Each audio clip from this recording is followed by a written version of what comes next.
একটা চরিত্র আছে, সেটা হচ্ছে মুনাফিকি।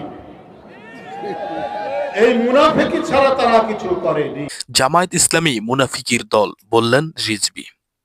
বিএনপির সিনিয়র যুগ্ম মহাসচিব অ্যাডভোকেট রুহুল কবির রিজভী বলেছেন, আমরা জামায়াতকে সমর্থন করিনি। বিএনপির উদারতার কারণে তারা বাংলাদেশে প্রথম রাজনীতি করার সুযোগ পায়। বিএনপি সরকারের উদারতার কারণে এই দেশে তারা প্রথম রাজনীতি করার সুযোগ পায়। কিন্তু সবসময় এই দলটি মুনাফিকি করেছে, মুনাফিকি ছাড়া আর কিছুই করেনি। বুধবার 12 ফেব্রুয়ারি বিকেল 5:30টায় রাজশাহী বাগমারা উপজেলার তাহিরপুর বিদ্যালয়ের মাঠে শহীদ অধ্যাপক আবুল ওয়াহেদ মুগুলের 23তম মৃত্যুবার্ষিকী উপলক্ষে আয়োজিত স্মরণ সভায় প্রধান অতিথির বক্তব্যে একথা বলেন তিনি।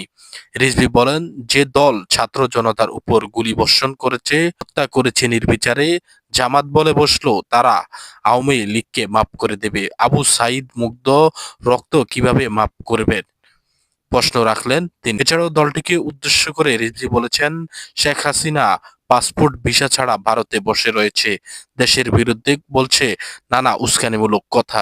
সেই ভারত আপনাদের কাছে প্রিয় হয়ে গেল, এটা খুবই দুঃখজনক।